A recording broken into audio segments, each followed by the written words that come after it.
محترم الله جل شانه نارینه او زنانه دواړه جدا جدا پیدا کړی دي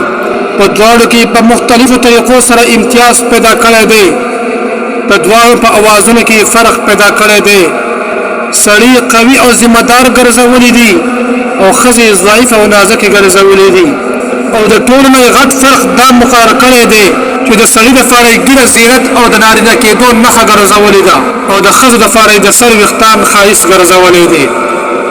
اوس چې څوک ګیره خرئ یا یې د یو موټي نه کمی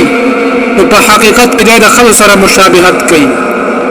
حالانکه د ښځو سره د مشابهت کولو نه منع راغلې ده او په احادیث مبارکو کې په داسې کس باندې لعنت راغلی دی د بخاری شریف حدیث دی حضرت عبدالله بن عباس رضی الله عنهما فرمایي لعن رسول الله صلى الله عليه وسلم المشتبهين من الرجال بالنساء والمشتبهات من النساء بالرجال رسول الله صلى الله عليه وسلم لعنت لګلې دی په هغه سړو باندې چې د ښځو سره ځان مشابه کوي او په هغه ښځو باندې چې د سړو سره ځان مشابه کوي علامه ذهبي رحمه الله په خپل کتاب الکبائر کې د سړو مشابهت د ښځو سره یا د ښځو مشابهت د سړو سره په ګناه کبیره کې شمار کړی دی عزتمندو که چېرته د یو مسلمان په زړه کې